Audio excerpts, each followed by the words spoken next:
গতকালকে বাংলাদেশে এইচএসসি এবং আলেম পরীক্ষা শুরু হয়েছেন। একটা মেয়ে, তার বাবা মারা গেছেন, এতিম একটা মেয়ে, তার মা একমাত্র পৃথিবীতে বেঁচে আছেন। পরীক্ষা দিতে যাবেন, বাড়ি থেকে বের হচ্ছেন, এমন সময় হঠাৎ করে মা অসুস্থ হয়ে মাটির মধ্যে স্ট্রোক করে পড়ে গেছেন।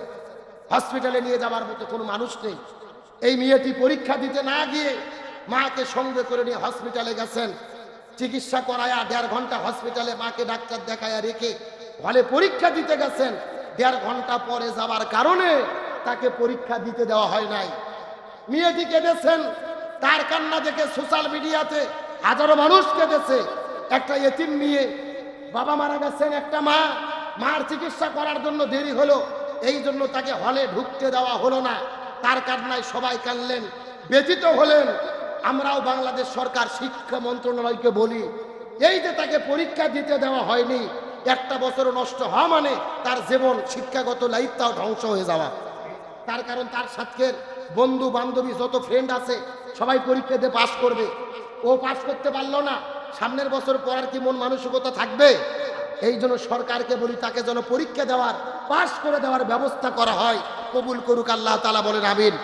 সরকার চাইলে করতে পারে কি পারে না? আরে ভাই, জেলের মধ্যে আসামি বন্দী থাকে, সেখানেও পরীক্ষা নেওয়া হয়। আপনারা কি খবর জানেন? অনেক আসামি জেলে বসে থেকে পরীক্ষা দেয়। সেখানে যদি সুযোগ দেওয়া হয়, একটা এতিম মেয়ে, তাকে পরীক্ষা দিতে দেওয়া হয়নি, তাকেও সুযোগ দেওয়ার দরকার আছে না নাই? আমরা আশা করি তিনি সুযোগ পাবেন ইনশাল্লাহ। বলেন। যে কথা বলতে চাচ্ছিলাম, বিপদ আপদ বালা মুসিবত সর্বাবস্থায় জাগলে কে সাহায্য করেন? তাহলে নূহ নবী বৃদ্ধ মহিলাকে নিয়ে আসলেন। হযরত নূহ আলাইহিস সালামের এই যে নৌকা, 1 নয় 2 নয় 40 দিন পর্যন্ত ভেসেছিলেন। 40 দিন পরে যদি পারে, যেই দিন নৌকাটা লেগে গেল আর বন্যার পানি পৃথিবী থেকে নেমে গেল, ওই দিনটাও কোনো যেন তেন দিন ছিল না। ওই দিনটা ছিল মুহররম মাসের 10 তারিখ, আশুরার দিন। চিৎকার করে বলেন সুবহানাল্লাহ। আমার প্রিয় বন্ধুগণ, মুসলমান ভাইরা, গভীর মনোযোগ লক্ষ্য করুন। এই জন্য আল্লামা বদরুদ্দিন আইনি রহমতুল্লাহ আলাইহি তার কিতাবের মধ্যে বর্ণনা করে বলেন, এই পৃথিবীর মধ্যে গুরুত্বপূর্ণ 10টা ঘটনা আল্লাহ তাআলা আশুরার দিনে সংঘটিত করলেন। তাহলে নূহ নবীকে আল্লাহ তাআলা বন্যা নামক গজব থেকে মুহররম মাসের 10 তারিখ আল্লাহ তাআলা মুক্ত করে দিলেন। আমাদের জাতির পিতা হযরত ইব্রাহিম আলাইহিস সালাম ওই নমরুদের অগ্নিকুণ্ডের মধ্যে চলে গেলেন। আল্লাহ তাআলা নমরুদের অগ্নিকুণ্ডের ভেতরে 1 নয় 2 নয় 40 দিন পর্যন্ত রাখার পরে অগ্নিকুণ্ডের মধ্য থেকে ইব্রাহিম নবীকে আল্লাহ তাআলা যেদিন মুক্ত দান করেছিলেন, আগুনের মধ্য থেকে বের হয়ে এসেছিল, এই দিনটাও যেন তেন কোন দিন ছিল না। এই দিনটাও ছিল মুহররম মাসের 10 তারিখ, আশুরার দিন। আল্লাহর পয়গম্বর হযরত ইউসুফ আলাইহিস সালাম এবং তার বাবা, যার নাম হলেন হযরত ইয়াকুব আলাইহিস সালাম। কি নাম বললাম? হযরত ইয়াকুব আলাইহিস সালামের পুত্র ছিলেন হযরত ইউসুফ আলাইহিস সালাম। আমি আপনাদের ইতিপূর্বে বর্ণনা করেছি, হযরত ইয়াকুব আলাইহিস সালাম যতগুলো সন্তান ছিলেন, সবগুলো সন্তান মিলে ইউসুফ আলাইহিস সালাম ভালো হওয়ার কারণে, সুন্দর হওয়ার কারণে তার সমস্ত ভাইরা মিলে ইউসুফ নবীকে কূপের মধ্যে ফেলে দিয়েছিল। মনে আছে না নাই? হযরত ইউসুফ আলাইহিস সালামকে অন্ধকার কূপের মধ্যে ফেলে দেওয়ার পরে, তার শরীরের মধ্য থেকে কাপড় খোলার পরে, একটা বাঘের রক্ত বের করার পরে অন্যান্য রক্ত জামার মধ্যে মাখায়া যখন নিয়ে চলে গেলেন, হযরত ইয়াকুব আলাইহিস সালামের কাছে জামাটা দেওয়ার পরে ডাকতে বলেছিলেন, বাবা, আপনার সন্তান ইউসুফ আলাইহিস সালামকে বাঘে খেয়ে ফেললেন, এই জমিনের মধ্য থেকে বিদায় নিয়ে চলে গেলেন, ইউসুফকে আর কখনোই ফেরত পাবেন না। ইয়াকুব আলাইহিস সালাম মনে মনে আল্লাহর কাছে দোয়া করেছিলেন, আল্লাহ, আমি তো খুবই ভালো করে জানি এই জামার সন্তানেরা ইউসুফকে অবশ্যই কোনো বিপদের মধ্যে ফেলে দিয়েছে, তবে বনের বা জঙ্গলের বাঘ তাকে খায় নাই। আল্লাহ, আমি নিয়ত করলাম, ও আল্লাহ, তুমি আল্লাহ চাইলে সব কিছু করতে পারো। আল্লাহ, তুমি আমাকে যতদিন ধরে বেঁচে রাখবে, আমি ততদিন পর্যন্ত আমার সন্তানের জন্য তোমার কাছে দোয়া করতে থাকবো, যেন তুমি আল্লাহ আমার সন্তানটাকে আমার কাছে ফিরাই দাও।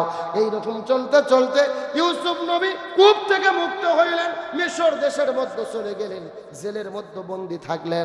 আবার জেল থেকে বের হওয়ার পরে মিশর দেশের রাষ্ট্রপতি আল্লাহ তাআলা বানাইলো।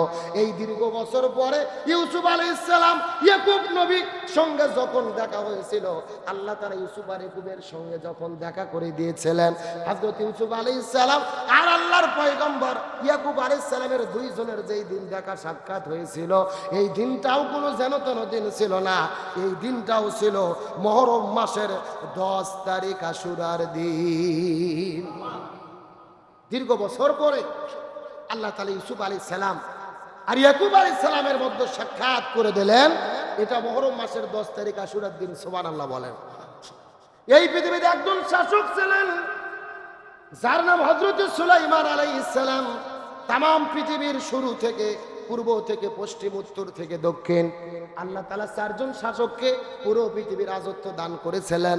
এই যে সুলাইমান আলাইহিস সালামকে আল্লাহ সুবহানাহু ওয়া তাআলা যেই দিন বাদশাহী দান করেছিলেন, বাদশাহী সিংহাসন দান করেছিলেন, এই দিনটাও কোনো যেন তেন দিন ছিল না। এই দিনটাও ছিল মুহররম মাসের 10 তারিখ আশুরার দিন। আল্লাহর পয়গম্বর হযরত আইয়ুব আলাইহিস সালাম আল্লাহ রাব্বুল আলামিন ঈমানের পরীক্ষা করার জন্য আইয়ুব আলাইহিস সালামকে এমন একটা মরণ বেদিতে দিয়েছিলেন, তার পুরো শরীরের মধ্যে ঘা ধরেছিল, পছনি ধরে গিয়েছিল। এমনকি শরীরে পোকা হওয়ার পরে পুরো শরীরটা কামড় দিয়ে দিয়ে দিয়ে দিয়ে কেটে কেটে কেটে কেটে তার শরীরটাকে খেয়ে ফেলা শুরু করেছিলেন। 1 নয় 2 নয়, 10 বছর পর্যন্ত ইয়াকুব আলাইহিস সালাম অসুস্থ অবস্থায় ছিল। 10 বছর পরে আল্লাহ সুবহানাহু ওয়া তাআলা ইয়াকুব আলাইহিস সালামকে যেই দিন সুস্থ করেছিলেন, ওই দিনটাও যেন তেন কোনো দিন নয়। ওই দিনটাও ছিল মুহররম মাসের 10 তারিখ আশুরার দিন। হযরত মূসা আলাইহিস সালাম দিনের দাওয়াত দেওয়ার কারণে ফিরাউন মূসা নবীকে পিছন দিক থেকে হামলা করেছিল। মূসা আলাইহিস সালাম যখন লোহিত সাগরের মধ্যে চলে গেলেন, ওই সাগরে লাঠি নিক্ষেপ করার পরে মূসা নবীর জন্য রাস্তা আল্লাহ তাআলা বের করে দিলেন। মূসা আলাইহিস সালাম রাস্তাটা বের হয়ে রাস্তাতে হেঁটে হেঁটে দৌড়ে দৌড়ে পার হয়ে চলে গেলেন। আর ফিরাউনকে আল্লাহ তাআলা সাগরের মধ্যে ডুবায়া ডুবায়া মারলেন। এই যে ফিরাউন মারা গেলেন, মূসা নবী জালেম থেকে মুক্ত পাইলেন। এই দিনটাও যেন তেন কোনো দিন নয়। এই দিনটাও ছিল মুহররম মাসের 10 তারিখ আশুরার দিন। হযরত ইউনূস আলাইহিস সালামকে আল্লাহ তাআলা পরীক্ষা করার জন্য সাগরের মধ্যে যখন ফেলে দিলেন, ইউনূস নবীকে ছোট একটা মাছে খেয়ে ফেললেন। ওই ছোট মাছটাকে বিশাল বড় একটা তিমি মাছে খেয়ে ফেললেন। এই তিমি মাছের পেট একটা অন্ধকার, তার মধ্যে ছোট মাছ আর একটা অন্ধকার। এই পেটের মধ্যে ইউনূস নবী আর সাগরের পানি একটা অন্ধকার। এই 3টা অন্ধকারের ভেতরে 1 নয় 2 নয় 40 দিন পর্যন্ত আল্লাহ ইউনূস নবীকে এই 3টা অন্ধকারের মধ্যে জীবিত করে রেখেছিলেন। আল্লাহ তাআলা 40 দিন পরে ইউনূস নবীকে গহীন সাগরের মধ্য থেকে বের করে যেই দিন জমিনের মধ্যে নিক্ষিপ্ত করেছিল, ওই দিনটাও যেন তেন কোনো দিন ছিল না। ওই দিনটাও ছিল মুহররম মাসের 10 তারিখ আশুরার দিন। এমনকি হযরত ঈসা আলাইহিস সালামকে হত্যা করার জন্য এলাকার মানুষেরা যখন তাকে আক্রমণ করে ফেললেন, ঈসা আলাইহিস সালাম যখন ঘরের মধ্যে ঢুকে বললেন, ঘরের দরজা জানলা বন্ধ হয়ে গেল। ঘরের দরজা জানালাগুলো বন্ধ হওয়ার পরে চতুর্দিক থেকে কাফির মুশরিক কুরাইশেরা ঈসা আলাইহিস সালামকে হত্যা করার জন্য যখন চলে আসলেন, ঈসা নবী আল্লাহর কাছে দোয়া করে বলেন, আল্লাহ, এই দুনিয়ার মধ্যে আমি আর বসবাস করতে চাই না, আমাকে আসমানের মধ্যে আপনি উঠায় আনেন। আল্লাহ তাআলা ঈসা নবীকে ঘরের 7 ফুটো করে চতুর্থ আসমানের মধ্যে উঠায় আনলেন। চতুর্থ আসমান ঈসা আলাইহিস সালাম চলে গেলেন। এই যে আল্লাহ তাআলা জালেম সম্প্রদায়ের হাত থেকে ঈসা নবীকে যেই দিন রক্ষা করেছিলেন, এই দিনটাও কোনো যেন তেন দিন ছিল না।